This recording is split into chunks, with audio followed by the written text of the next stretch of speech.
Hello guys, welcome to this video. आज हम discuss करने वाले हैं chapter number 6, that is simple lifting machine. First of all, lifting machine पढ़ने से पहले आपको लिफ्टिंग मशीन से रिलेटेड कुछ टर्म्स अंडरस्टैंड करनी है। First of all, what is a machine? अगर हम मशीन की बात करें कि मशीन को कैसे डिफाइन किया जाता है, machine is a device which is used to make some useful work. उससे हम कुछ यूजफुल वर्क गेन करते हैं एज ए आउटपुट। तो मशीन में क्या है? मशीन में हम इनपुट देते हैं, some form of energy. Energy आप इनपुट दोगे और जो आउटपुट है वो आपको वर्क लेना है। Work done by machine is taken as the output.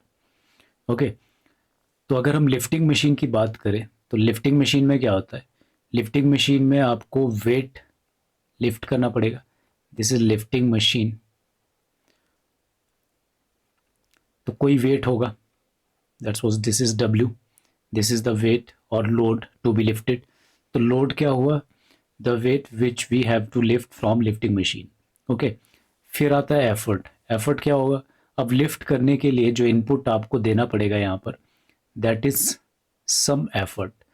यहाँ पर आप जो लगाओगे that's was P. P is the effort. Okay, effort denote किया जाता है पी से एंड लोड डिनोट किया जाता है डब्ल्यू से। फिर आता है मैकेनिकल एडवांटेज। अगर आपको लिफ्टिंग मशीन की मैकेनिकल एडवांटेज निकालनी हो, सो एम ए भी लिखते हैं इसको। M A is equal to, ये लिखा जाता है load upon effort. It is the ratio of load divided by effort. अगर आपको याद रखना है तो इसको आप ऐसे याद रख सकते हो, M A L E, male. Mechanical advantage load upon effort. Okay, तो लोड हो गया हमारा डब्ल्यू और एफर्ट हो गया पी। तो मैकेनिकल एडवांटेज का फॉर्मूला ये यूज़ किया जाएगा जब न्यूमेरिकल प्रॉब्लम हमें कैलकुलेट करनी हो। Next one is the velocity ratio. अब यहाँ पर देखने वाली बात है कि जैसे आपका जो लोड है वो अभी यहाँ पर है, इस पोजीशन पे, तो लोड लिफ्ट होगा तो लोड कहीं इधर पहुँच जाएगा, तो लोड कुछ डिस्टेंस मूव करेगा। जितना डिस्टेंस लोड लिफ्ट हुआ है that is denoted by x, और जो एफर्ट है वो आपने इतने डिस्टेंस मूव कराया, that is why. So velocity ratio अगर हम बोले वी आर से डिनोट किया जाता है। V R is equal to, it is the ratio of distance moved by effort upon distance moved by load. So यहाँ से हम लिख सकते हैं V R is equal to, Y हो गया distance moved by effort and X हो गया distance moved by load. So velocity ratio हम y अपॉन एक्स निकालते हैं। Next one is the input. अब इनपुट जो है वो एनर्जी फॉर्म है, वर्क की फॉर्म है। आप जो इनपुट दे रहे हो वो दे रहे हो p into Y, effort multiply by distance, और जो फोर्स मल्टीप्लाई बाय डिस्टेंस जो हम लेते हैं, let's suppose s is the distance, that is equal to work. ये हमें पता है। वैसे ही अगर हम यहाँ बात करें, w into X is known as the output. Okay, अगर एफिशिएंसी निकालनी हो तो efficiency of lifting machine is output upon input which is equal to, अब यहाँ पर आउटपुट देखे तो W इंटू एक्स और इनपुट देखे तो P इंटू वाई। ओके, तो यहाँ से W अपॉन पी का रेशो हम अलग से लिखेंगे, और अगर मैं इसको x को y अपॉन एक्स इस तरह से लिखूँ तो यहाँ से क्या हुआ, W अपॉन पी जो है वो रेशो बन गया है एम ए इंटू 1 अपॉन, और y अपॉन एक्स जो है वो हमारा यहाँ से वेलोसिटी रेशो के इक्वल होता है। सो जो एफिशिएंसी यहाँ से आई है, फॉर्मूला आपके पास एफिशिएंसी का, that is M A upon V R. Efficiency is defined as mechanical advantage upon velocity ratio. Okay, so moving on to next हम पढ़ते हैं टाइप ऑफ लिफ्टिंग मशीन्स। अब आपके पास डिफरेंट डिफरेंट टाइप्स की लिफ्टिंग मशीन्स है। First one we study ideal machine. अब ideal machines में क्या होगा, एक तो जो फ्रिक्शन है वो हमारा आइडल मशीन में ज़ीरो हम काउंट करते हैं, and efficiency is equal to 100% अगर परसेंटेज की बात करें, और अगर हम सिंपल न्यूमेरिकल वैल्यू लिखें तो एफिशिएंसी इज इक्वल टू 1। ये परसेंटेज की टर्म में 100% लिखते हैं, अदरवाइज हम numerical value efficiency equal to 1 लेते हैं। Okay, next one is the reversible machine. अब जो रिवर्सिबल मशीन है वो ऐसी मशीन होगी जिनकी एफिशिएंसी ग्रेटर देन 50% होगी। Over here we have a lifting machine, this is the lifting machine. अब यहाँ पर एक तरफ से हमारा वेट कनेक्टेड है, दिस इज़ W, और एक तरफ से हम एफर्ट लगा रहे हैं, P इज़ द एफर्ट। अब रिवर्सिबल मशीन क्या होगा, अगर हम इस एफर्ट को हटा दे, लेट्स सपोज आपने एफर्ट लगाया, जो एफर्ट है वो इतने डिस्टेंस नीचे आ गया, y डिस्टेंस नीचे आया, उसके बाद जो वेट है वेट हमारा x डिस्टेंस ऊपर चला गया। अब रिवर्सिबल मशीन में क्या होगा, अगर आप एफर्ट को ज़ीरो कर दे, आपने ये पोजीशन ले ली है कि जो एफर्ट है वो यहाँ पहुँच गया है और जो वेट है वो यहाँ पहुँच गया है, उसके बाद क्या होगा, जो ये लिफ्टिंग मशीन है, अगर आपने एफर्ट हटा दिया तो रिवर्सिबल मशीन जो होगी वो वेट को वापस उसी पोजीशन में इसी लेवल पे पहुंचा देगी। एफर्ट जब आपने छोड़ दिया, पी पे एफर्ट आपने हटा दिया, जो आपने पोजीशन तक पहुंचाया था, जिस पोजीशन तक पहुंचाया था वेट को, वो वापस उसी ओरिजिनल पोजीशन पे पहुंच जाएगा। So this is known as reversible machine, और ये जो है रिवर्स्ड डायरेक्शन में वर्क करेगी। आपका जो वर्क आपका W इंटू एक्स वेट को लिफ्ट करने में हो रहा था, जब आपने एफर्ट हटाया तो वो वापस W into X downward direction में नेगेटिव वर्क हुआ है। ठीक है, तो this is called as reversed work. So ऐसी मशीन जिसकी एफिशिएंसी ग्रेटर देन 50% हो और वो रिवर्स्ड वर्क करने के कैपेबल हो, तो ऐसी मशीन को हम रिवर्सिबल मशीन बोलते हैं। Next one is the irreversible और सेल्फ लॉकिंग मशीन। अब यहाँ पर क्या है कि let's suppose this is A lifting machine, ये हमारी लिफ्टिंग मशीन है, और आपने वेट को यहाँ से उठा के यहाँ पहुँचा दिया, दिस डिस्टेंस इज x, और ये W था, W यहाँ पहुँच गया, और दूसरी तरफ जो आपने एफर्ट लगाया था P, वो यहाँ से मूव होके यहाँ पहुँच गया, y डिस्टेंस। अब क्या होगा, जब आप एफर्ट हटा दोगे तो इस केस में क्या होगा, जो आपका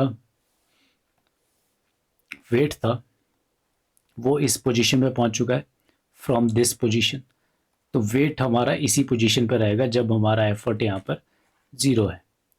okay, so this machine is called as irreversible machine, और इसकी जो एफिशिएंसी है दैट इज़ लेस देन 50%, और इसे हम सेल्फ लॉकिंग मशीन भी बोलते हैं कि जहाँ तक लोड पहुँचा वो वहाँ पर लॉक हो जाती है, फिर आप चाहे एफर्ट हटा दो तो वेट आपका उस पोजीशन पर रहता है, इसीलिए इसको सेल्फ लॉकिंग मशीन भी बोलते हैं। So next type of classification is simple lifting machine and compound lifting machine. अब सिंपल लिफ्टिंग मशीन की बात करें तो सिंपल लिफ्टिंग मशीन में क्या है, जो एफर्ट और लोड का जो पॉइंट ऑफ एप्लीकेशन है, single point of application of load and effort, जो एफर्ट है वो एक ही पॉइंट पे लगेगा। Let's suppose this is a lever, तो यहाँ पर इस तरफ अगर एफर्ट लग रहा है और बीच में आपका फलक्रम है एफ, और दूसरी तरफ आपका लोड लग रहा है, तो पॉइंट ऑफ एप्लीकेशन जो है यहाँ पर इन सारी फोर्सेस की, this P and this W, तो ये एक ही पॉइंट ऑफ एप्लीकेशन पे एक्ट हो रहा है, तो इस तरह की मशीन को हम बोलेंगे सिंपल लिफ्टिंग मशीन। जैसे एग्जांपल है इसके, लीवर हो गया, पुली हो गया, स्क्रू जैक एक्सेट्रा। तो ये कुछ एग्जांपल है सिंपल लिफ्टिंग मशीन के। जब हम कंपाउंड लिफ्टिंग मशीन की बात करें तो यहाँ पर जो एफर्ट एंड लोड के जो पॉइंट ऑफ एप्लीकेशन है,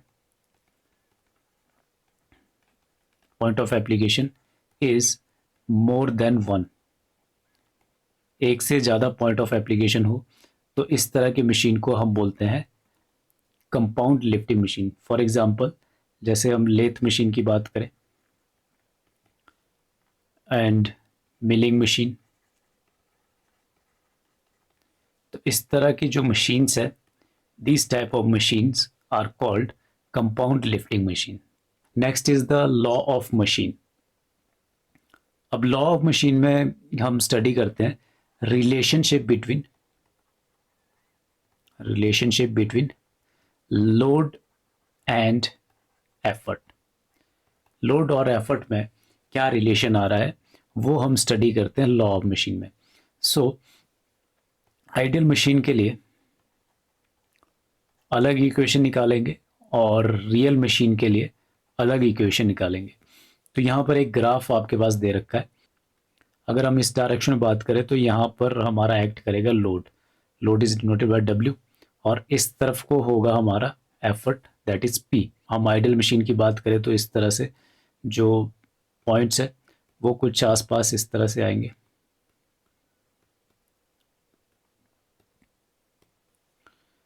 तो हमें क्या है कि इन पॉइंट्स को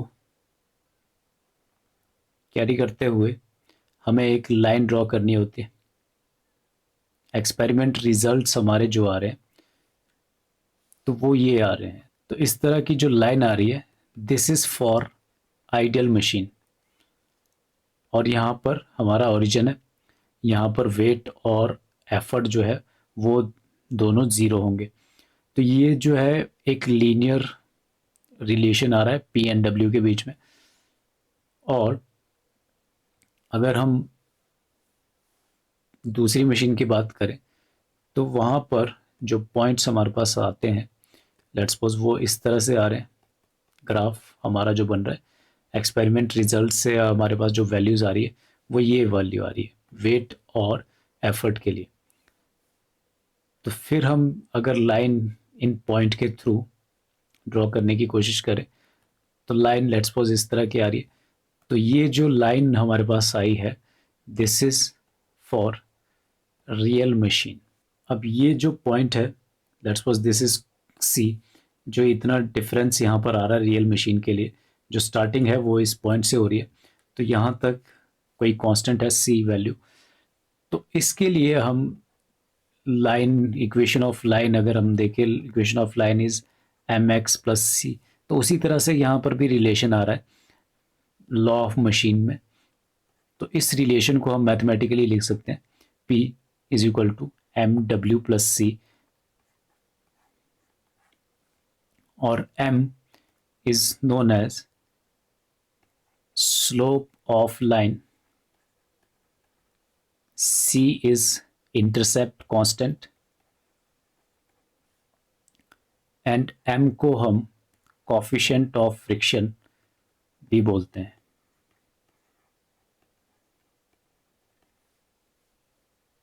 सो जो ये रिलेशन हमारे पास आया है P equal to M W plus C, this is for real machines, ये रियल मशीन के लिए। अगर हम आइडियल मशीन की बात करें तो आइडियल मशीन के लिए जो इक्वेशन आएगी that will be P equal to M W. Mathematically ये रिलेशन आएगा P is directly proportional to W। जितना W वेरी करेगा, जितना लोड इंक्रीज होगा उतना ही हमारा एफर्ट भी इंक्रीज होगा।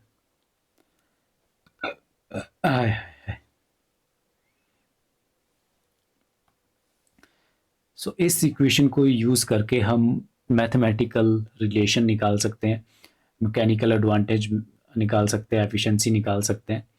सो मूविंग ऑन टू नेक्स्ट, अब हमें कैलकुलेट करना है मैक्सिमम मैकेनिकल एडवांटेज।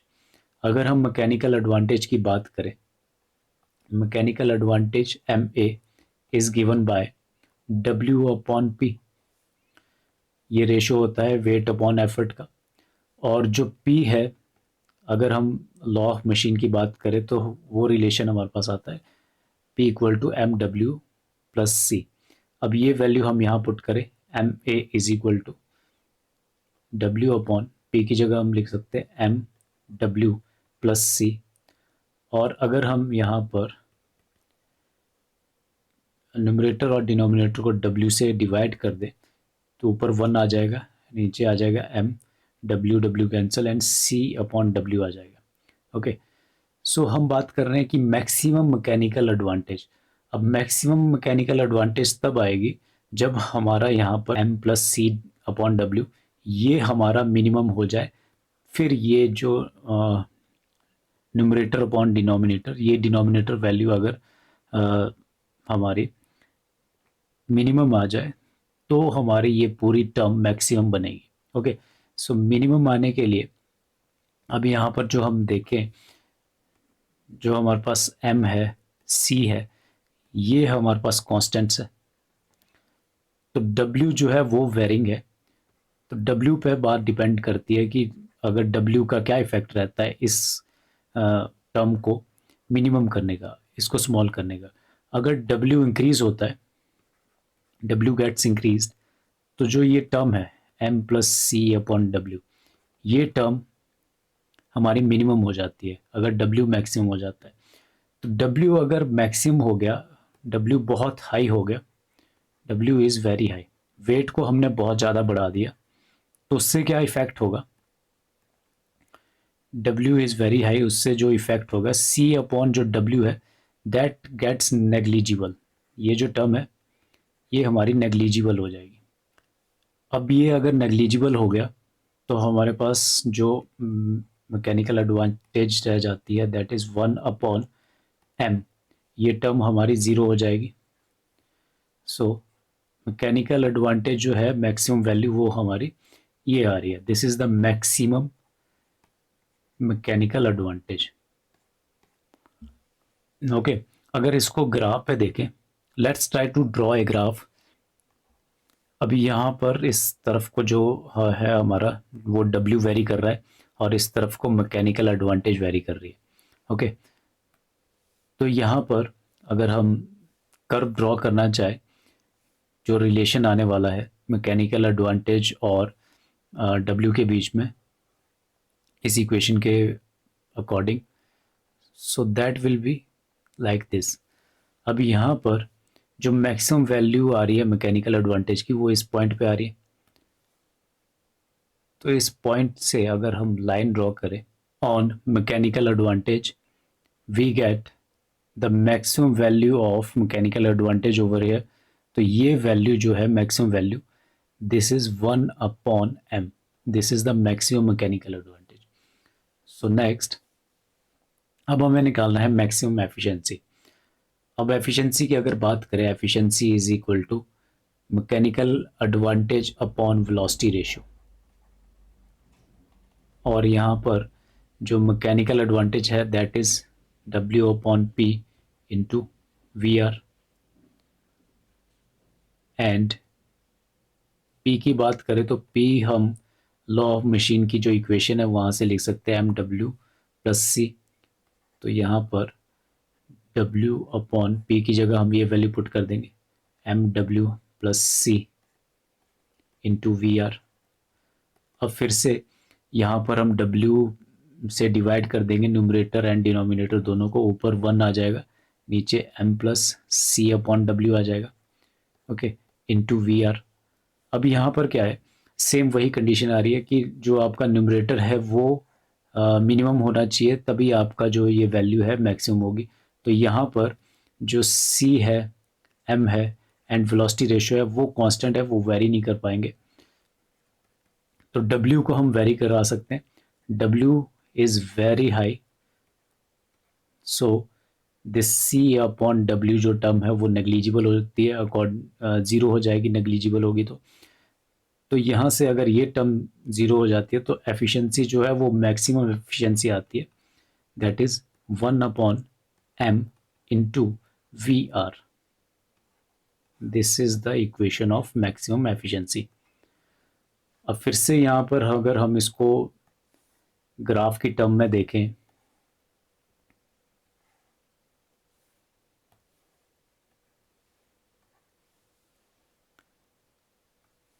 इस तरफ को आपकी एफिशिएंसी वेरी कर रही है और इस तरफ को आपका वेट वेरी कर रहा है। अब जो इक्वेशन यहाँ से आने वाली है, यहाँ से ग्राफ जो आने वाला है, that is the term like this. एक मैक्सिमम वैल्यू के बाद जो आपका कर्व है वो स्ट्रेट हो जाएगा। सो द मैक्सिमम वैल्यू जो यहाँ पर आ रही है इस पॉइंट पे, दिस इज द 1/m/v/r, ये वैल्यू।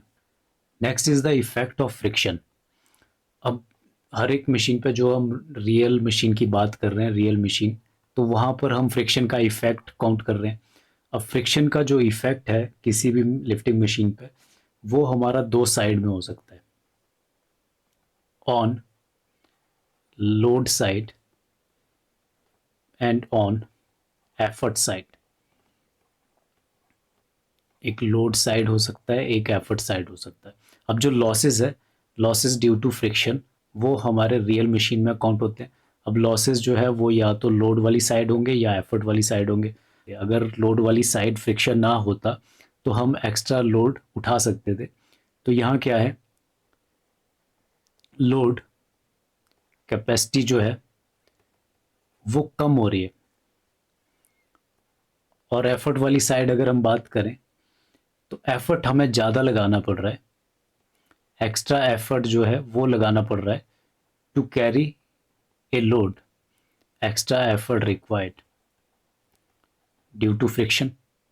अब फ्रिक्शन की वजह से क्या क्या हुआ, लोड साइड में जो है लोड कैपेसिटी कम होगी, हम एक्स्ट्रा लोड उठा सकते थे। मींस जो यहाँ पर जो आइडियल लोड था, जो हमें उठाना चाहिए था, WI is the ideal load, वो ज़्यादा है जो हम लोड उठा रहे हैं, एक्चुअल लोड जो उठा रहे हैं। लेकिन जब हम यहाँ पर देखें एफर्ट वाली साइड, तो एफर्ट वाली साइड क्या हो रहा है, एक्स्ट्रा एफर्ट आपको लगाना पड़ रहा है। जो एक्चुअल एफर्ट है that is greater than the ideal effort. जो आपको आइडियल एफर्ट लगाना था उससे ज़्यादा एफर्ट आपको यहाँ लगाना पड़ रहा है।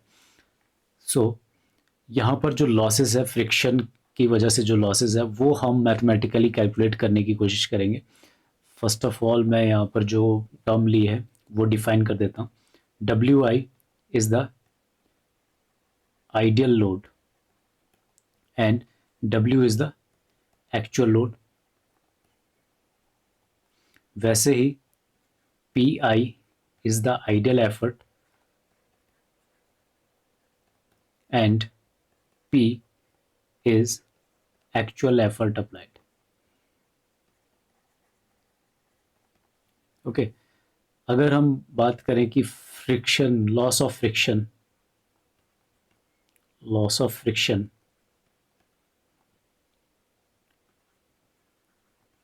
ड्यू टू लोड, लोड की वजह से जो लॉस ऑफ फ्रिक्शन हो रहा है that is FW। Let's suppose force of friction जो हम लेते हैं F से लेते हैं, तो यहाँ पर जो लोड की तरफ है वो मैंने FW ले लिया। आइडियल लोड ज़्यादा है माइनस हम लेंगे एक्चुअल लोड। फिर हम बात करेंगे loss of friction due to effort. तो यहाँ पर जो इक्वेशन बनेगी FP equal to actual effort minus ideal effort. Ideal effort जो है वो कम लग रहा है, हमें एक्स्ट्रा एफर्ट लगाना पड़ रहा है। ठीक है, तो दो इक्वेशंस हमारे पास यहाँ पर बन गई है। अब ये आइडियल वेट, आइडियल लोड, ये हमें कैलकुलेट करने हैं। WI हमें कैलकुलेट करना है एंड PI कैलकुलेट करना है। तो आइडियल एफर्ट और आइडियल लोड क्या है, ये तब अप्लाई हो रहा है जब हमारी जो फ्रिक्शन की वैल्यू वो ज़ीरो है। फ्रिक्शन ज़ीरो होता है आइडियल मशीन में, तो इन द सेंस ये कैलकुलेट करना है तो आइडियल मशीन हमें लेनी पड़ेगी। अब जो आइडियल मशीन है, हमें पता है कि आइडियल मशीन की एफिशिएंसी क्या है, वो 100% होती है, या 1 मान के चलो, या अगर अपने परसेंटेज नहीं लेनी है तो वो 1 लिखोगे आप वैल्यू। तो एफिशिएंसी जो है वो उसका फॉर्मूला है MA/VR। VR is the velocity ratio, mechanical advantage which should be equal to 1 for ideal machine. तो यहाँ से मैकेनिकल एडवांटेज जो है वो वेलोसिटी रेशियो के इक्वल आता है। ओके अब ये इक्वल आ रहा है, तो जो मैकेनिकल एडवांटेज है वो होता है W upon P, that should be equal to V R. और अगर हमें निकालना है लेट्स सपोज आइडियल एफर्ट, तो ये वैल्यू हमारे पास आएगी। For ideal effort we get W upon P I should be equal to V R. अब यहाँ से अगर मैं पी आई की वैल्यू कैलकुलेट करूँ तो this value will be equal to W upon V are.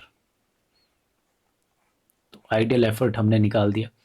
फिर हम अगर आइडियल लोड निकालने की बात करें तो ideal load will be W I upon P is equal to V R, क्योंकि मैकेनिकल एडवांटेज जो है वेलोसिटी रेशियो के इक्वल है।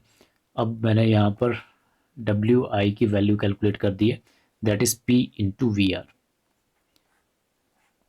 ओके, अब ये वैल्यू अगर हम पुट करें एफ डब्ल्यू में, तो F W is equal to W I की वैल्यू है P into V R minus W. तो ये एक इक्वेशन बन रही है फर्स्ट, और दूसरी इक्वेशन है एफ पी इक्वल टू अब पी माइनस पी आई की वैल्यू मैं यहाँ पुट कर दे रहा हूँ डब्ल्यू अपॉन वी आर। अब इस इक्वेशन में क्या है कि इस इक्वेशन में अगर ये लेट्स सपोज सेकंड इक्वेशन है, इस इक्वेशन में वी आर से मल्टीप्लाई कर दूँ, multiplying V R velocity ratio with equation 2, तो F P into V R is equal to P into V R minus W. V R से V R cancel हो जाएगा। अब यहाँ से इस इक्वेशन को देखो और जो हमारी फर्स्ट इक्वेशन है इसको देखो, P into V R minus W, P into V R minus W. तो ये टर्म जो है ये किसके इक्वल है, तो इसको मैं एफ डब्ल्यू लिख सकता हूँ, F P into V R should be equal to F W. Okay, तो यहाँ से ये रिलेशन हमारे पास आ गया है, एफ डब्ल्यू की value F P into V R लिया जा सकता है। एफ डब्ल्यू क्या है, फ्रिक्शन ड्यू टू लोड, और एफ पी है loss of friction due to effort. So next, अब हम different different types of lifting machine जो स्टडी करेंगे। First one is the inclined plane. Inclined plane study कर रहे हैं। तो इंक्लाइंड प्लेन क्या है कि जैसे आपके पास यहाँ पर ये सिलेंडर्स पड़े हैं, तो ये सिलेंडर्स जो है ये लिफ्ट किए गए हैं from this surface to this height, इस हाइट तक ये लिफ्ट किए गए, और ये एक सिलेंडर यहाँ पर सरफेस पे पड़ा है। अब इसको भी आपने लिफ्ट करना है, तो क्या करना पड़ेगा, यहाँ पर एक रैंप बोलते हैं, रैंप लगाना पड़ेगा। यहाँ पर इस हाइट तक रैंप लगाना पड़ेगा। सो अगर आपने रैंप लगाया, यहाँ पर आपको एफर्ट लगाना पड़ेगा from this direction, you should apply effort. जब एफर्ट अप्लाई करेंगे तब जो ये लोड है W, ये हमारा यहाँ तक लिफ्ट हो पाएगा, ये ऊपर जाएगा। ठीक है, तो जो W लिफ्टिंग की जो हाइट है दैट इज दिस वैल्यू, इसको हम बोलेंगे x। जो वेट है दिस इज द वेट, ये है distance moved by load x, और जो डिस्टेंस मूव्ड बाय एफर्ट है that will B this value. जो रैंप की जो लेंथ है दैट इज y। अब इस y लेंथ पे हमें एफर्ट लगाना पड़ रहा है, यहाँ से लेकर यहाँ तक ऊपर, जब तक ये सिलेंडर यहाँ ना पहुँच जाए तब तक आपको एफर्ट लगाते रहना पड़ेगा। तो एफर्ट जो है वो इस डिस्टेंस से मूव कर रहा है। सो मैंने इसे y लिया है। ठीक है, अब यहाँ पर let's suppose angle between horizontal surface and जो ये रैंप और इंक्लाइन प्लेन जो भी बोलो, तो यहाँ पर जो एंगल है दैट इज थीटा। अब इस ट्राइंगल से हमारे पास ये ट्राइंगल आ रही, this is Y, this is X and this is theta. अब जो हमारा वाई की वैल्यू है वो हमारी डिस्टेंस मूव्ड बाय एफर्ट है,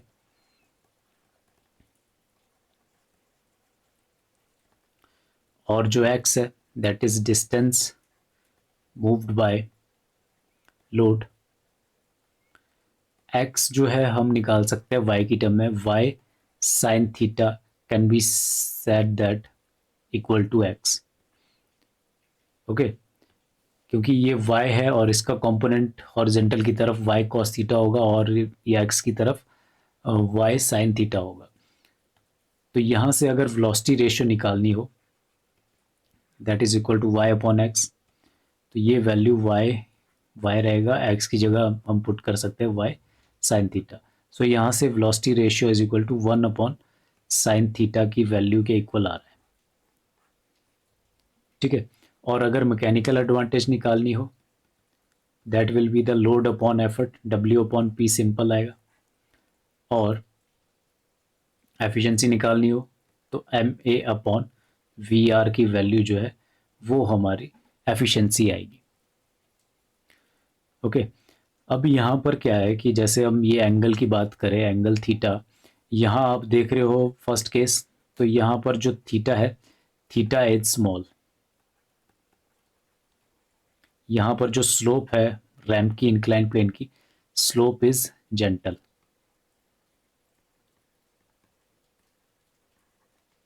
और अगर यहाँ बात करें तो थीटा इज ग्रेटर, थीटा बढ़ा दिया है, जो स्लोप है दैट इज स्टीपर.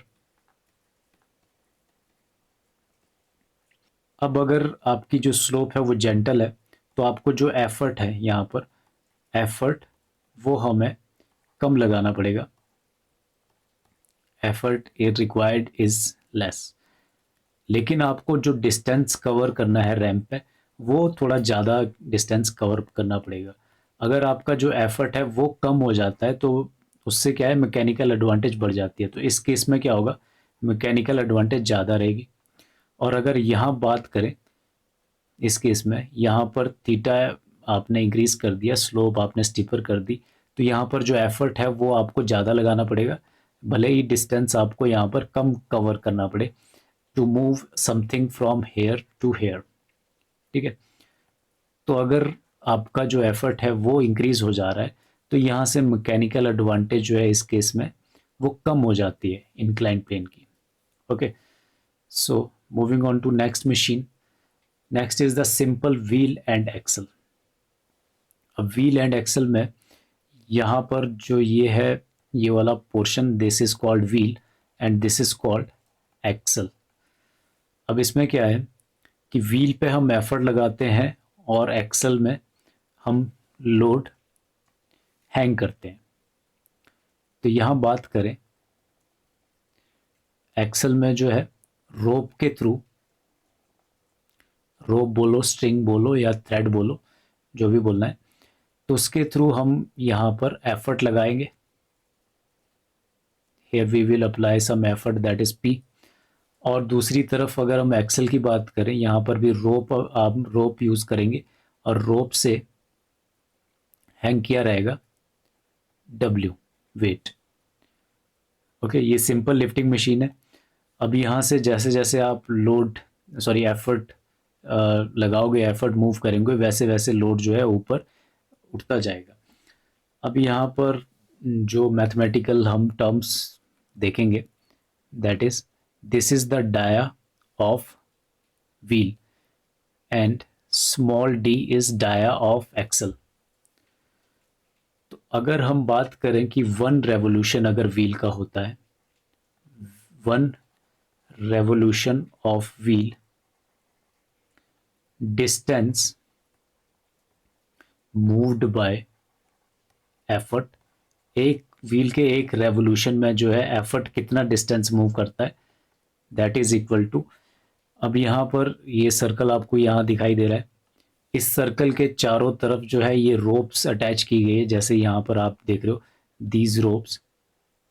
अब इस सर्कल के चारों तरफ अगर रोप है और आप रोप को ओपन करना स्टार्ट करो किसी एक पॉइंट से, यहाँ से रोप ओपन करना स्टार्ट करोगे तो जो रोप एक रेवोल्यूशन में कितनी रोप खुलेगी, इस सर्कमफ्रेंस के बराबर रोप जो है आप खोल पाओगे यहाँ से. ओके, तो ये सर्कमफ्रेंस के अलोंग इतना डिस्टेंस जो है नीचे रोप आएगी, मींस एफर्ट जो है वो इस जो व्हील है इसके सर्कमफ्रेंस के इक्वल नीचे मूव करेगा इन 1 रेवोल्यूशन। तो यहाँ से जो एफर्ट है that is the Y distance, distance moved by effort is known as Y. तो वो सरकमफ्रेंस के अलोंग मूव करेगा और D is the capital D is the dia, Y जो है उसकी वैल्यू आएगी pi into D. Pi into D is the circumference of circle, जो आपका सर्कल ये बना रहा है व्हील। ओके, तो एक रेवोल्यूशन व्हील का है, एक revolution of wheel is equal to, वो एक रेवोल्यूशन ऑफ एक्सल के इक्वल होगा, क्योंकि एक्सल जो है व्हील के साथ ही अटैच है, तो व्हील घूमेगा तो एक्सल भी घूमेगा साथ में, दोनों का एक रेवोल्यूशन होगा। सो 1 रेवोल्यूशन ऑफ एक्सल, उसमें जो distance moved by load that is X should be equal to, अभी यहाँ पर जो एक्सल है इसके बाहर से भी आपका जो सरकमफ्रेंस के अलोंग रोप एक रेवोल्यूशन में इतनी ही रोप खुल पाएगी, that will be equal to pi into small D. Okay, so X आ गया, वाई आ गया। और अगर हमें मैकेनिकल एडवांटेज निकालनी हो तो मैकेनिकल एडवांटेज जो है वो डब्ल्यू अपॉन पी आ जाएगा। और वेलोसिटी रेशियो अगर निकालना हो that will be distance moved by effort that is Y upon distance moved by load that is X. तो वाई अपॉन एक्स की वैल्यू अगर यहाँ पर हम पुट करें, velocity ratio will be pi into capital D upon pi into small D. Pi से pi cancel हो गए, वेलोसिटी रेशियो जो है वो आएगा capital D upon small D. और जो कैपिटल डी है that is dia of wheel and small D is dia of axle. और इसको हम लिख सकते हैं equal to capital R upon small R. अगर आपके पास रेडियस दे रखा है तो small R is the radius of axle and capital R is the radius of wheel. So यहाँ से आप एफिशिएंसी भी निकाल सकते हो, M A upon V R की ये वैल्यू पुट करो और एम ए है W upon P 1 upon capital R upon small R. तो ये हो जाएगा W into R upon P into capital R. Okay, ये एफिशिएंसी भी आ जाएगी। और इन टर्म्स ऑफ परसेंटेज निकालनी हो एफिशिएंसी तो 100 से मल्टीप्लाई भी कर देंगे। Next is the screw jack. अब सिंपल स्क्रू जैक है हमारे पास, तो इसके पार्ट्स यहाँ पर हम स्टडी कर लेते हैं। This one is the flange table, इसके ऊपर वेट रखा जाएगा eight top of this table. यहाँ पर हम वेट रखेंगे, वेट यहाँ अप्लाई किया जाएगा। और ये जो है ये हमारा लीवर है और इसको हम हैंडल भी बोलते हैं। This is called as lever और हैंडल। और यहाँ पर जो आप देख रहे हो these are the threads, screw threads. ये स्क्रू है उसके थ्रेड्स है और ये स्क्वायर थ्रेड्स है। This is the base of simple screw jack. अब इसका जो वर्किंग प्रिंसिपल है, यहाँ पर हम एफर्ट अप्लाई करते हैं दिस लीवर, इस लीवर को हम घुमाते हैं। अब लीवर के घूमने से जो है क्या इफ़ेक्ट होता है, जो ये स्क्रू है आपका, तो ये आपका अप एंड डाउन डायरेक्शन में जाएगा according to the rotation, clockwise और एंटी क्लॉकवाइज। ठीक है, तो जनरली क्लॉकवाइज अगर रोटेशन करते हैं तो क्लॉकवाइज से जो है ये नीचे आएगा और एंटी क्लॉकवाइज से ये ऊपर की तरफ लिफ्ट करेगा वेट को। अब जो वेट अगर हम अप्लाई करें, वेट हमारा यहाँ कहीं अप्लाई होगा, डब्ल्यू वो यहाँ अप्लाई करेंगे।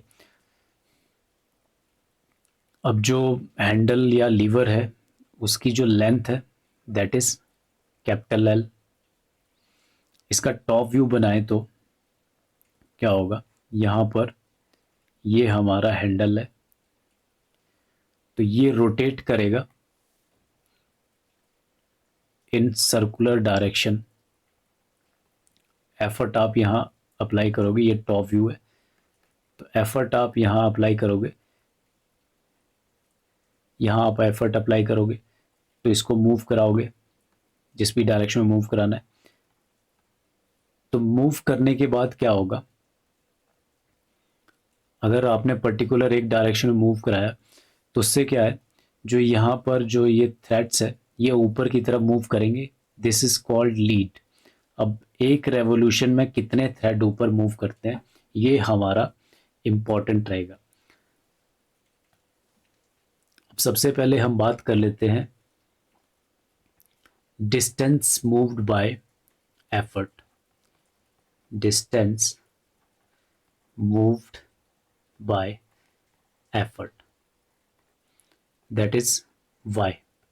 y इज इक्वल टू, अब एफर्ट हम यहाँ अप्लाई कर रहे हैं तो डिस्टेंस जो है एक रेवोल्यूशन में, इन वन रेवोल्यूशन हम बात करें तो इन वन रेवोल्यूशन में जो डिस्टेंस कवर हो रहा है वो हो रहा है इस सर्कल के सरकमफ्रेंस के अलोंग। जो एल है that should be the radius, तो 2 पाई आर होता है, so it is 2 pi L. 2 pi L is the distance moved by effort in one revolution. अब वन रेवोल्यूशन में क्या है, in one revolution of handle distance moved by screw thread in upward direction। अगर हम ऊपर की direction में बात करें कि ऊपर की डायरेक्शन में ये कितने डिस्टेंस मूव करते हैं, that should be equal to the lead. उसे हम बोलते हैं स्क्रू की लीड, जो थ्रेड प्रोफाइल है उसको लीड बोलते हैं, ठीक है। अब ये लीड जो है ये किस पे डिपेंड करती है, lead depend upon pitch. Lead depend upon pitch. अब जो पिच है that suppose that is small P, pitch को हम डिनोट करते हैं स्मॉल पी से। अब पिच है क्या, अगर हम यहाँ पर देखें थ्रेड्स, जो स्क्वायर थ्रेड्स है हमारे यहाँ पर, अगर हम देखें दो थ्रेड्स के बीच में जो डिस्टेंस है दैट इज द पिच। अब पिच कहाँ से कैलकुलेट की जाती है, let's suppose this is the top surface of this first thread, और जो सेकंड थ्रेड है उसका टॉप सरफेस लेंगे, तो इनके बीच में जो डिस्टेंस है दैट इज द पिच। अगर हम बॉटम सरफेस की बात करें तो bottom surface of first thread and bottom surface of second thread is known as the pitch. तो पिच को ऐसे कैलकुलेट किया जाएगा, टॉप सरफेस से टॉप सरफेस तक, बॉटम सरफेस से बॉटम सरफेस तक, ये सेम आएगा, तो इसे हम पिच लेते हैं। अब ये पिच जो है ये डिफरेंट डिफरेंट प्रोफाइल के लिए अलग अलग आती है स्क्रू थ्रेड्स के हिसाब से। अगर आपके पास सिंगल थ्रेड है, सिंगल थ्रेडेड, अगर सिंगल थ्रेडेड स्क्रूज है तो उसमें क्या है, जो लीड है that is equal to 1 pitch. और अगर है आपके पास डबल थ्रेडेड स्क्रूज है तो जो लीड है that is equal to 2 times of pitch. अब इसका क्या मतलब है कि अगर सिंगल थ्रेडेड आपके पास स्क्रूज होंगे, यहाँ पर सिंगल थ्रेडेड स्क्रू यूज़ किया है, तो सिंगल थ्रेडेड स्क्रू में क्या है, एक रेवोल्यूशन ऑफ हैंडल में एक पिच के इक्वल आपको डिस्टेंस ऊपर को मूव होता वेट जो है वो दिखेगा, ठीक है। और अगर डबल थ्रेडेड है तो वो 2 times of pitch, 2 times of pitch के इक्वल वेट ऊपर लिफ्ट होगा अगर आपने डबल थ्रेडेड स्क्रू यूज किया है। तो let's take for single threaded screw jack, तो यहाँ पर जो डिस्टेंस x जो आएगा that is distance moved by load, वो होगा पिच के इक्वल, x will be equal to pitch, क्योंकि लीड जो है वो 1 टाइम्स ऑफ पिच के इक्वल आती है, that is equal to 1p for single threaded screw Jack.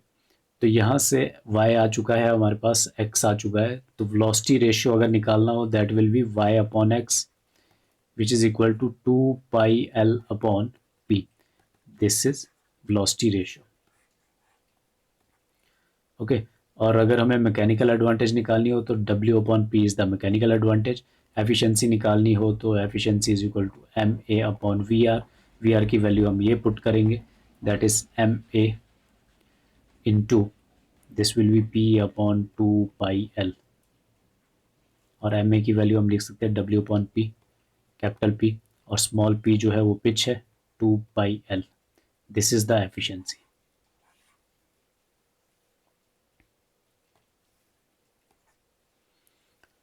Okay, this was simple. Screw jack. अगर हम बात करें डबल थ्रेडेड स्क्रू जैक की, तो यहाँ पर जो एक्स की वैल्यू है that will be the 2 times of pitch. तो वेलोसिटी रेशियो है वहाँ पर 2 पाई एल अपॉन 2 पी हो जाएगा. That will be pi L upon P for double threaded screw jack. Okay, so next is the worm and worm wheel.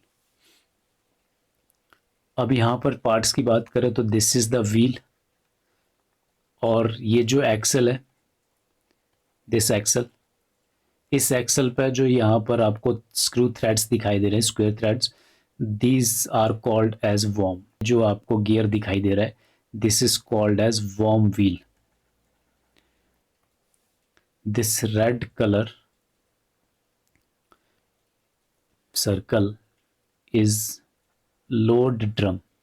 This is called load drum. अब load drum पे क्या है कि weight connected है आपका load drum से.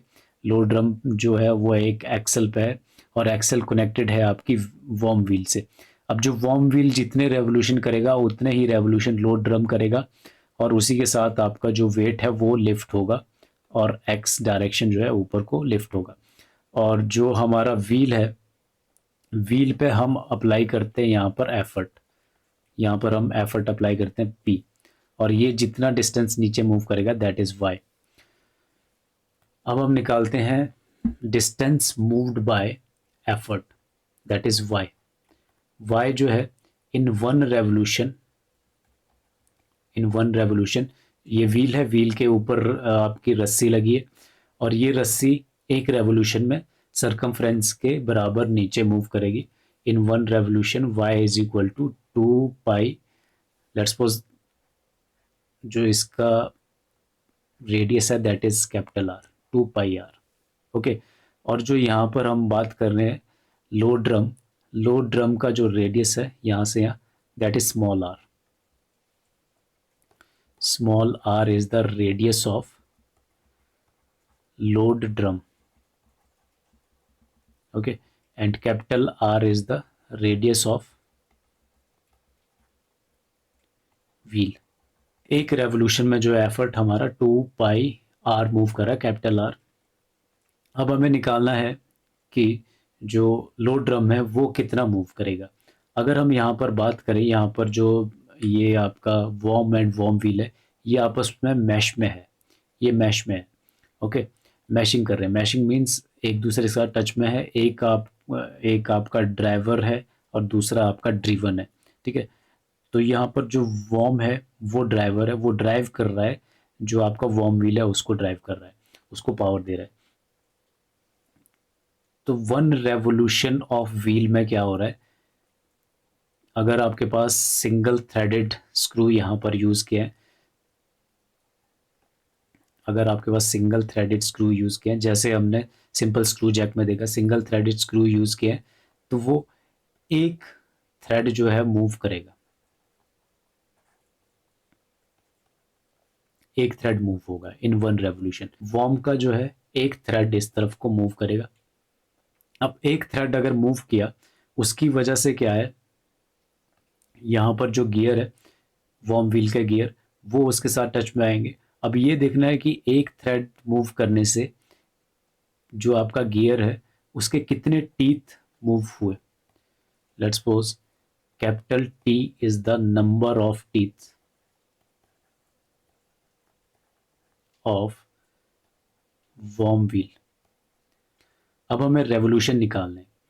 अब revolution जो है N1 is the revolution of worm का एक रेवोल्यूशन था, तो उसमें जो नंबर ऑफ टीथ्स मूव किए, let's suppose that is T1, और ये थे 1.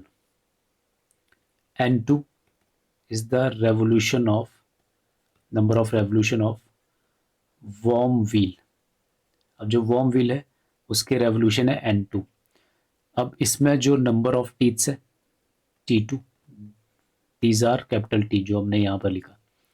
ओके, तो एक हमारे पास लॉ ऑफ गियर है, लॉ ऑफ मैशिंग गियर। उसमें क्या बोलते हैं कि number of revolution of two gear 2 upon number of revolution of gear 1 should be equal to T1 upon T2। मतलब जो रेवोल्यूशन है these are inversely proportional to number of teeths. अब यहाँ से N2 की बात करें तो N2 हमें निकालना है, that will be equal to N1 into T1 upon T2। अब जो T1 है वो 1 है और N1 जो है वो 1 है। N1 is the one revolution, ठीक है, one revolution of worm. Worm की एक रेवोल्यूशन में एक थ्रेड मूव कर रहा था, क्योंकि एक रेवोल्यूशन हमारा व्हील हुआ है तो एक रेवोल्यूशन हमारा वॉर्म का होगा। तो वही हम यहाँ पर ले रहे हैं 1 इंटू T1 जो है वो 1 थ्रेड मूव किया था, ये स्क्वायर थ्रेड जो है वो 1 मूव किए थे, और जो T2 है दैट इज कैपिटल T। तो मीन्स जो N2 यहाँ पर हमें मिल रहा है, N2 रेवोल्यूशन जो है वो हमारे 1 अपॉन T के इक्वल आ रहा है। This warm wheel is moving 1 upon T revolution for 1 revolution of wheel. Wheel के एक रेवोल्यूशन के लिए ये जो वॉर्म व्हील है वो हमारा सिर्फ 1 अपॉन T रेवोल्यूशन ले रहा है। ओके, अब क्या है, जो लोड ड्रम है, ये रेड वाला लोड ड्रम अगर हम देखें तो इसके एक रेवोल्यूशन के लिए जो है सरकमफ्रेंस के जितना वेट ऊपर लिफ्ट होगा, ठीक है। अब जो रस्सी है इसमें लिपटेगी तो एक रेवोल्यूशन में ये सरकमफ्रेंस जो है सर्कल का, इतना रस्सी एक रेवोल्यूशन में लिपट पाएगी, ठीक है। तो this will be in 1 revolution of load drum we will get load lifted is equal to 2 pi small r। अब जो स्मॉल r है that is the radius of load drum. तो लोड ड्रम की एक रेवोल्यूशन में 2 pi r के along इतना wait जो है वो लिफ्ट हो पाएगा, ठीक है। और अब जो रेवोल्यूशन है, revolution actual revolution of load drum जो हमने कैलकुलेट किए हैं वो इतने हैं, क्योंकि वॉर्म व्हील के रेवोल्यूशन और जो लोड ड्रम है उसके रेवोल्यूशन सेम होंगे, क्योंकि जो वॉर्म व्हील है उसके ऊपर ही हमारा लोड ड्रम यहाँ पर अटैच्ड है। तो जितने रेवोल्यूशन वॉर्म व्हील करेगा उतने ही रेवोल्यूशन हमारा लोड ड्रम करने वाला है। So for 1 upon T revolution load drum load lifted that is x। अब x वैल्यू निकलेगी यहाँ पे, that is 1 upon T multiply by 2 pi r which is equal to 2 pi r upon T। Okay, अब यहाँ से अगर velocity ratio निकाले that is y upon x, और y हमारा है 2 पाई कैपिटल R अपॉन, और जो x है that is 2 pi small r upon T। अब यहाँ से 2 pi cancel, this is r in capital R into capital T upon small r, this is the velocity ratio. Okay, और mechanical advantage हम simple निकाल सकते हैं, that is weight upon effort. Okay, so this was worm and worm wheel. Next is the single purchase winch crab. अब इसके parts study कर लेते हैं। तो parts, let's suppose first part is the handle, this is called handle या lever बोल सकते हैं, और इसकी जो रेडियस है from here to here we have capital R। अब हैंडल घूमेगा, उससे आगे यहाँ पर जो है ये एक्सल है। अब एक्सल के साथ यहाँ पर जो वाइट कलर का आपको दिखाई दे रहा है, दीज आर द गियर्स, ये गियर यूज हो रहे हैं यहाँ पे। 1 2 3 स्टार्ट। अब ये गियर्स है, फर्स्ट गियर जो ड्राइव कर रहा है दिस इज कॉल्ड पिनियन, ये छोटे वाला जो गियर है दिस इज कॉल्ड पिनियन, और ये वाला जो गियर है this is called spur wheel जो ड्रिवन है, और यहाँ पर ये मैशिंग में आ रहे हैं इस सरफेस पे।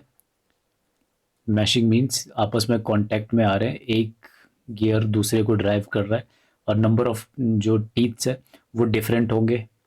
Number of teeths let's suppose in pinion is T1 और number of teeths in spur wheel is T2.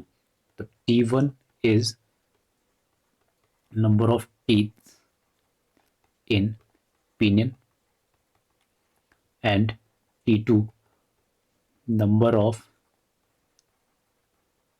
teeth in spur wheel. Okay, ये है हमारा लोड ड्रम,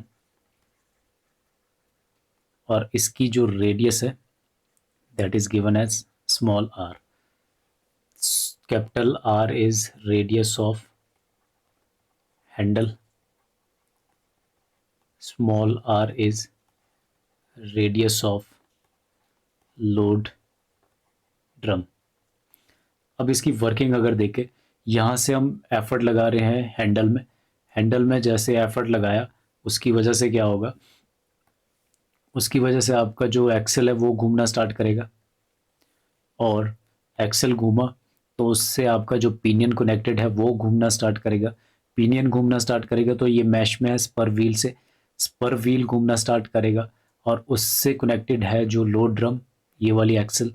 तो लोड ड्रम घूमना स्टार्ट करेगा, और उसके घूमने से क्या होगा, जो ये वेट यहाँ पर कनेक्टेड है W, ये हमारा लिफ्ट होगा, और एक रेवोल्यूशन जो यहाँ पर लोड ड्रम का एक रेवोल्यूशन होगा उसमें 2πr के जितना जो है लोड ऊपर लिफ्ट कर पाएगा.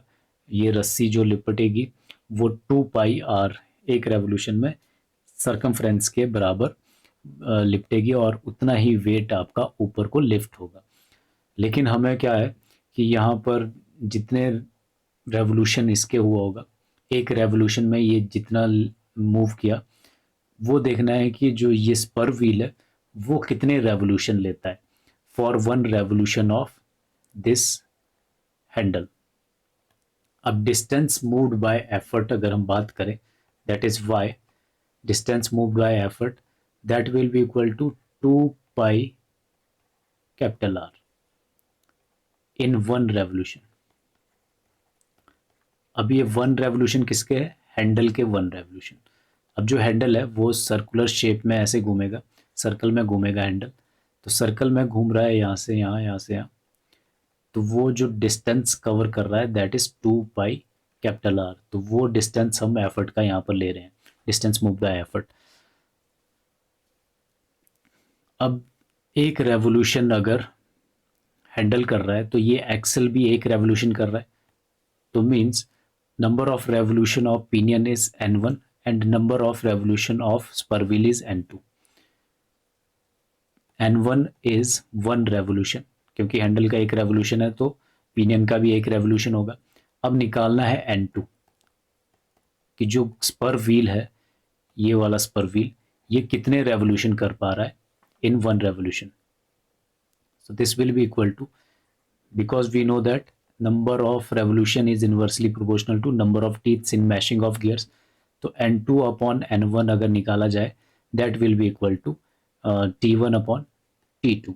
अब यहाँ से अगर N2 निकाले तो N1 1 है, तो that will be equal to T1 upon T2 simple. ठीक है, इतने रेवोल्यूशन जो है वो हमारा कौन कर रहा है, these are the revolution of spur wheel. जो N2 है वो रेवोल्यूशन ऑफ स्पर व्हील है. अब एक रेवोल्यूशन ऑफ हैंडल में कितने रेवोल्यूशन आए,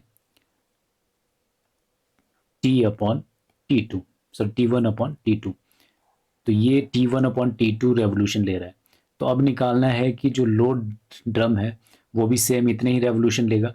उस इतने रेवोल्यूशन में कितना डिस्टेंस जो है ये रोप ऊपर लिपटेगी और वेट कितना डिस्टेंस ऊपर लिफ्ट होगा. सो वन रेवोल्यूशन की बात करें, in one revolution of load drum,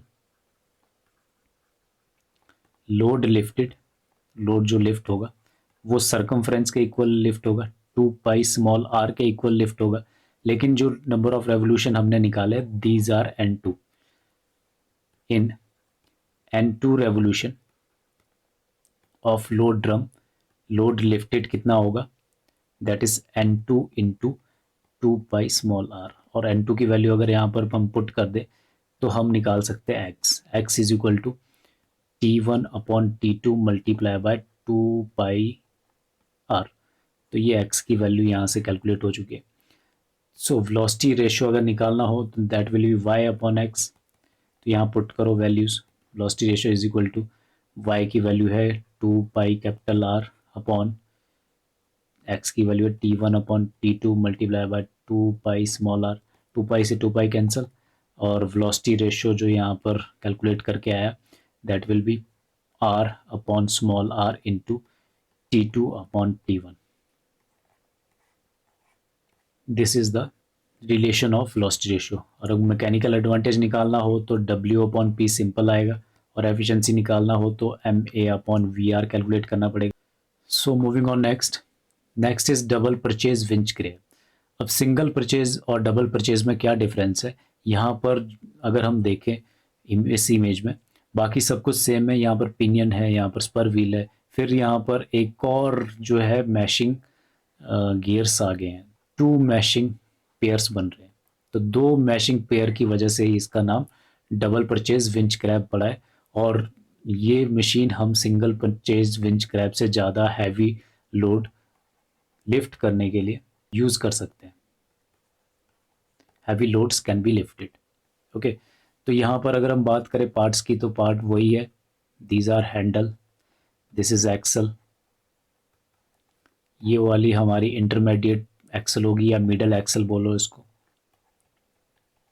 ये हमारा वैसा ही लोड ड्रम, यहाँ पर वेट एक्ट करेगा और यहाँ पर एफर्ट एक्ट करेगा, और जो ये रेडियस है दैट विल बी आर, और यहाँ पर हम एफर्ट अप्लाई करेंगे। तो ये पिनियन है T1 T2, और इसकी रेवोल्यूशन अगर बात करें तो N1 और N2 है। This is T3 and T4, और इसके जो number of revolution that is N3 and N4। अब हमें क्या करना है कि 1 रेवोल्यूशन ऑफ हैंडल के एक रेवोल्यूशन के लिए जो आपके कितने रेवोल्यूशन जो है जो N4 जो ये वाला व्हील है 4th गियर, ये कितना मूव करेगा। T1 is the number of teeths in pinion, T2 is the number of teeths of this spur wheel, this pinion T3 number of teeths and number of teeths of last spur wheel is T4। ठीक है, तो यहाँ से calculate करना है distance moved bye handle. First of all y is the distance moved by effort, वो होगा 2πr जैसा कि हम करते आ रहे हैं, और हमें निकालना है नंबर ऑफ रेवोल्यूशंस। अब यहाँ पर सबसे पहले N2/N1 का रिलेशन निकालेंगे। N1 जो है वो सेम होगा जितना हैंडल का रेवोल्यूशन हो रहा है। एक रेवोल्यूशन कर रहे हैं हैंडल का, तो ये सेम एक्सल है, इससे हैंडल से कनेक्टेड है, तो N1 जो है वो 1 रेवोल्यूशन आने वाला है। N1 is 1 revolution. N2/N1 is written as T1/T2। Law of gear से हमें पता है, तो N2 की वैल्यू जो है यहाँ पर T1/T2 आएगी। ओके, और जो N2 है वो अगर यहाँ पर हम देखें, जो सेकंड गियर है ये वाला, ये सेम मिडल एक्सल से कनेक्टेड है, ये वाला T3 वाला जो पिनियन है इसके साथ।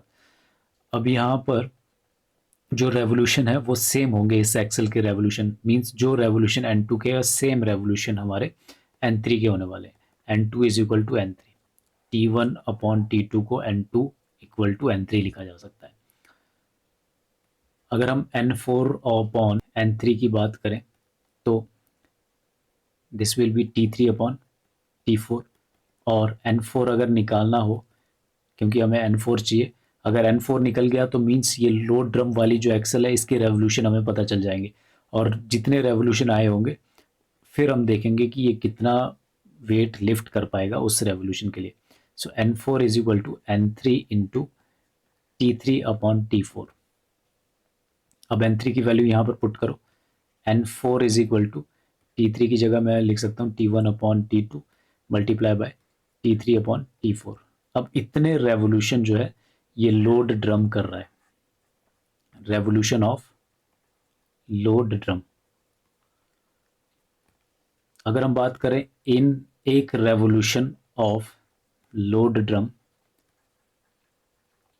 उसमें जो लोड लिफ्ट होगा, load lifted which will be equal to 2 pi small R. अगर small R is the radius of this load drum तो ये 2 पाई आर होगा। इसी तरह से अब जो रेवोल्यूशन हमारे निकले that is N4 revolution of load drum, load lifted वो x के इक्वल होना है, that is equal to N4 into 1 के लिए 2 पाई आर है तो N4 के लिए N4 इंटू 2 पाई आर। ठीक है, N4 की वैल्यू यहाँ पे पुट कर दो तो x आ जाएगा।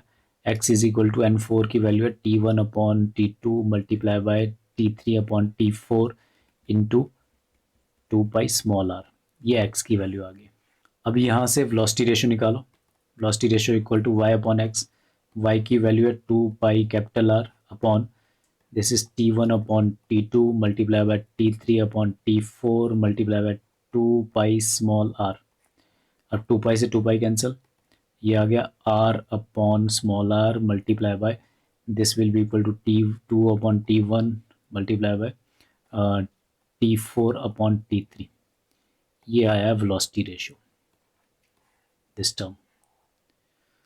अब ये टर्म हमारे पास कैलकुलेट हो चुकी है तो हम मैकेनिकल एडवांटेज निकाल सकते हैं और एफिशिएंसी निकाल सकते हैं डबल परचेज विंच क्रैब की। एक और चीज़ यहाँ पर जो ध्यान देने वाली बात है कि जैसे हम यहाँ पर देख रहे हैं कि जो हमारा लोड है वो किसी रोप से अटैच्ड है और किसी किसी केस में हमने देखा कि जो हमारा एफर्ट था वो भी किसी रोप से अटैच था। तो इस तरह के केसेस में हमें क्या करना है कि हमें एक इफेक्टिव डायामीटर कैलकुलेट करना होगा अगर आपके पास थिकनेस ऑफ रोप दे रखी है। Let's suppose T is the thickness of rope thickness, या फिर डाया भी बोल सकते हैं, D R is the dia of rope और T is the thickness of rope. तो ऐसे में लोड ड्रम का जो हम यहाँ पर डाया लेंगे, let's suppose small D is dia of load drum, तो इस केस में जो डी है वो हम काउंट नहीं करेंगे, हम काउंट करेंगे डी इफेक्टिव। डी इफेक्टिव जो निकलेगा that will be D dia of load drum plus thickness of the rope और डाया ऑफ रोप। तो ये कैलकुलेट होगा डी इफेक्टिव। तो यहाँ पर जो हम पाई 2 पाई आर जो ले रहे थे, पाई इंटू कैपिटल डी भी ले सकते हैं और अपॉन में हम पाई इंटू स्मॉल डी भी ले सकते हैं अगर small D is dia of load drum और capital D is dia of that handle. Okay, तो यहाँ से अगर हमें रोप की थिकनेस लेनी हो तो यहाँ पर जो डी है वो डी इफेक्टिव हो जाएगा, या यहाँ पर अगर रोप होगी तो ये वाला डी डी इफेक्टिव हो जाएगा। ठीक है, तो डी इफेक्टिव हम थिकनेस ऐड कर देंगे डाया में। नेक्स्ट हमारे पास आती है पुलिस। अब पुली जो है, सिंपल पुली की बात करें अगर हम, तो ऐसे राउंड शेप की पुली होती है, वुडन हो सकती है, मेटल हो सकती है, बीच में होल होता है और या तो ये स्ट्रिंग से अटैच्ड रहती है, मूव कर सकती है, या फिर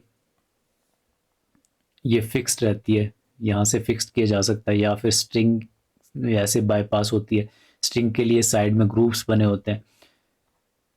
तो यहाँ पर एक तरफ हम वेट लगाते हैं, एक तरफ एफर्ट लगाते हैं। लिफ्टिंग मशीन की बात करें तो वेट को लिफ्ट करना है और एफर्ट जो है नीचे मूव करेगा।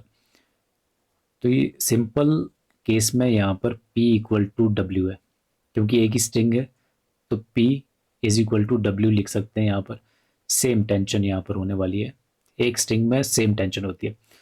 तो ये है simple pulley. Next type is the system of पुली। अब सिस्टम ऑफ पुलीज में यहाँ पर एक ही पुली यूज़ की थी सिंपल पुली में। सिस्टम ऑफ पुलीज में आप different number of police use करते हैं, तो डिफरेंट सिस्टम ऑफ पुलिस हम पढ़ते हैं लिफ्टिंग मशीन में। First system, second system, third system. अब एक एक करके इनको अंडरस्टैंड करते हैं। First of all first system of pulleys. अब फर्स्ट सिस्टम ऑफ पुलिस को हम फर्स्ट ऑर्डर सिस्टम भी बोलते हैं। अब इसको अंडरस्टैंड करते हैं। यहाँ पे जो आपको ब्लू वाली बार दिख रही है ये फिक्स्ड है। अब इससे जो यहाँ फर्स्ट पुली जो यहाँ पर लगी है, ये पुली, ये फिक्स्ड पुली है, दिस इज फिक्स्ड। ये ऊपर जो बार है फिक्स्ड बार, उससे फिक्स्ड हुई है, फिक्स्ड पुली। और यहाँ पर हम एफर्ट लगा रहे हैं, फिक्स्ड पुली में एफर्ट लगा रहे हैं। अब इसकी जो स्ट्रिंग है एफर्ट वाली स्ट्रिंग, वो यहाँ से होती हुई सेकंड पुली में, ये मूवेबल पुली है, यहाँ जा रही है, और ये पुली जो है इसकी एक स्ट्रिंग ऊपर अटैच्ड है।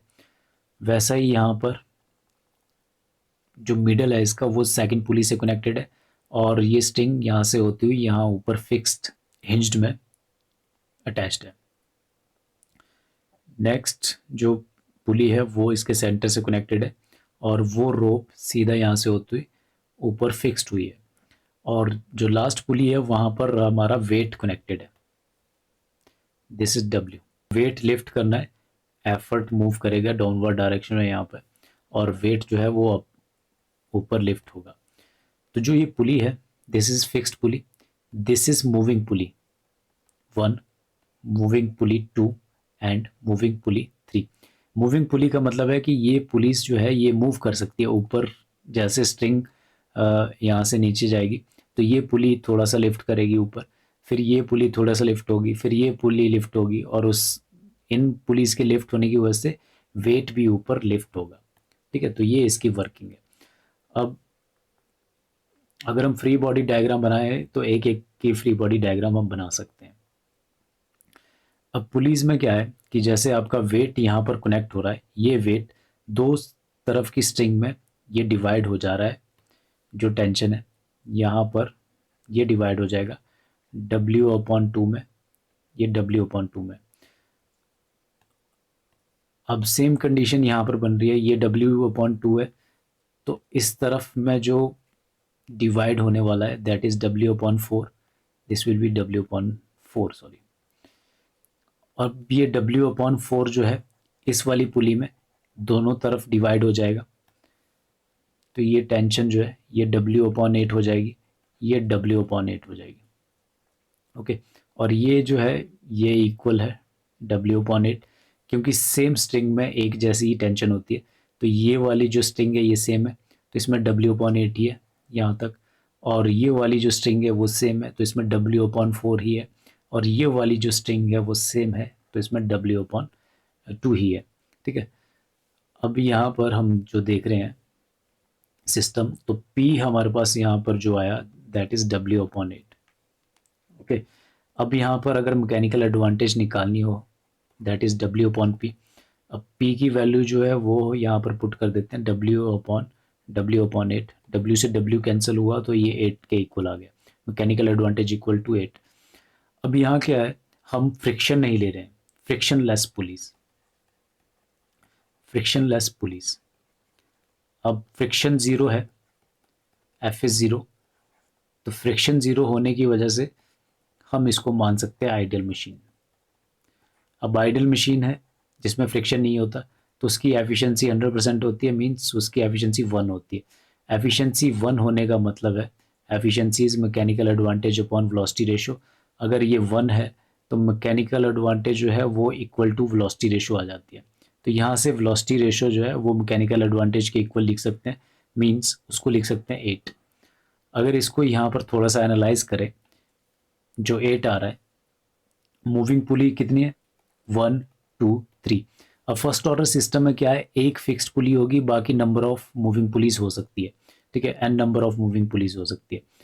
और यहाँ पर अगर हम देखें, अगर 3 मूविंग पुली है तो ये वेलोसिटी रेशियो जो है वो आ रहा है 2⁻³ इक्वल टू 8, ऐसा लिख सकते हैं 2⁻³ 3 मूविंग पुलीज। लेट्स सपोज अगर N number of moving pulley है, N number of moving pulleys, तो फर्स्ट ऑर्डर सिस्टम के लिए जो वेलोसिटी रेशियो है वो निकलेगा 2⁻n। तो ये फॉर्मूला हम जनरलाइज्ड कर सकते हैं for frictionless first order system of police के लिए वेलोसिटी रेशियो 2⁻n निकालेंगे। n is the number of moving police. So next system पे आते हैं। अब नेक्स्ट सिस्टम में क्या है, ये आपका ऊपर फिक्स्ड ब्लॉक है जो ब्लू वाला है, दिस इज फिक्स्ड। अब इसमें क्या है, सेकंड ऑर्डर सिस्टम में 2 ब्लॉक्स होते हैं, एक अपर ब्लॉक, एक है लोअर ब्लॉक। इसको हम नेम दे सकते हैं, this is lower block and this is upper block. अब जो अपर ब्लॉक है, अपर ब्लॉक, लोअर ब्लॉक, अपर ब्लॉक हमारा फिक्स्ड रहता है और जो लोअर ब्लॉक है वो हमारा मूवेबल होता है, वो मूव कर सकता है। अब लोअर ब्लॉक अगर मूव किया ऊपर तभी आपका जो वेट है नीचे ये लिफ्ट हो पाएगा, और यहाँ पर हम एफर्ट अप्लाई कर रहे हैं जो फिक्स्ड ब्लॉक की फर्स्ट पुली है। अब इसकी जो अरेंजमेंट है वो देखते हैं। सबसे पहले तो ये स्ट्रिंग अटैच्ड है यहाँ से लेकर यहाँ, अगर एक ही स्ट्रिंग है तो उसमें सेम टेंशन होगी, पी ही चल रहा है यहाँ पर, टेंशन जो है वो हर एक स्ट्रिंग में पी चल रही है। अब जो ये वाली फर्स्ट पुली है लोअर ब्लॉक की, इससे कनेक्टेड है स्ट्रिंग, फिर यहाँ से होती हुई सेकंड पुली में फिक्स्ड ब्लॉक की, फिर मूविंग ब्लॉक की सेकंड पुली में आ गई, फिर third pulley of fixed block में आ गई, फिर third pulley of moving block में आ गई, और लास्ट में यहाँ पर फिक्स्ड ब्लॉक के साथ अटैच्ड है। ठीक है, तो इसमें क्या हो रहा है, अगर हम जो मूविंग ब्लॉक है उसकी पुलिस के फ्री बॉडी डायग्राम ड्रॉ करने की कोशिश करें, तो ये लास्ट पुली है, इससे ऊपर जो पुली है सेकंड पुली, ये मूविंग ब्लॉक बना रहा हूँ मैं, और ये थर्ड पुली। ठीक है, तो इसमें जो स्ट्रिंग्स है इस तरह से स्ट्रिंग्स है, इसकी स्ट्रिंग इस तरह से, और इसकी जो स्ट्रिंग्स है वो इस तरह से, और नीचे जो है वो इन तीनों पुलिस से वेट कनेक्टेड है डब्ल्यू। अब यहाँ पर हम देख रहे थे कि यहाँ से स्ट्रिंग जा रही है, सेम स्ट्रिंग जा रही है पुलिस में, सेम स्ट्रिंग में सेम टेंशन होगी, पी टेंशन जो है हर जगह हो रही है, तो यहाँ पर भी पी होगा, यहाँ पर भी पी होगा, यहाँ पर भी पी होगा, इस साइड पी होगा, इस साइड पी होगा, इस साइड पी होगा। तो यहाँ पर अगर हम देखें दिस थिंग, तो 3 मूविंग पुलिस थी यहाँ पर, 1 2 3, और जो वेट है वो इन तीनों मूविंग पुलिस के ऊपर है। So W is equal to 6 time of P। अब जो ये वेट है ये आपका ये 6P संभाल रहा है ये वेट, सो हम लिख सकते हैं W इक्वल टू 6P। अब यहाँ से मैकेनिकल एडवांटेज हम निकाले, that is W upon P, that is equal to W की जगह 6P लिख सकते हैं, तो ये हमारा 6 हो जाएगा, मैकेनिकल एडवांटेज इक्वल टू 6। फिर उसी के साथ आइडियल मशीन अगर बात करें, आइडियल